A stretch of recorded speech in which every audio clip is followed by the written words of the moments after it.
Hi friends, welcome to our channel. జ్ఞానేంద్రియాలలో నాలుక కూడా ఒకటి. ఇది మనకు మాట్లాడడానికి మరియు మనము తినేటువంటి ఆహార పదార్థాల యొక్క రుచి తెలుసుకోవడం గురించి నాలుక చాలా ముఖ్యమైనటువంటి అవయవం. ఇటువంటి నాలుకను మనం చాలా జాగ్రత్తగా కాపాడుకోవలసినటువంటి అవసరం ఉంది.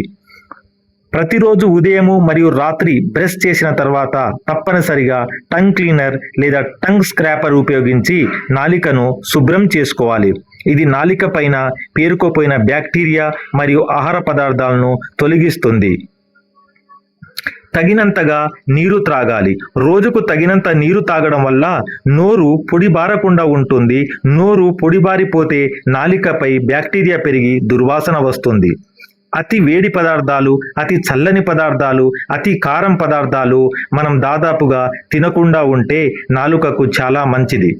విటమిన్ B12, ఐరన్ మరియు పోలిక్ యాసిడ్ ఎక్కువగా ఉండే ఆహారాన్ని తీసుకోవడం వల్ల నాలుక ఆరోగ్యం చాలా బాగుంటుంది. నాలిక రంగులో మార్పు, తెల్లగా నల్లగా మారడం అనేది జరిగితే మనము వెంటనే దంత వైద్యుణ్ణి సంప్రదించవలసినటువంటి అవసరం ఉంది. ధూమపానం, మద్యపానం చేయకూడదు. చేస్తే నాలిక పైన క్యాన్సర్ వచ్చేటువంటి ప్రమాదం ఉంది. Thank you friends, thank you.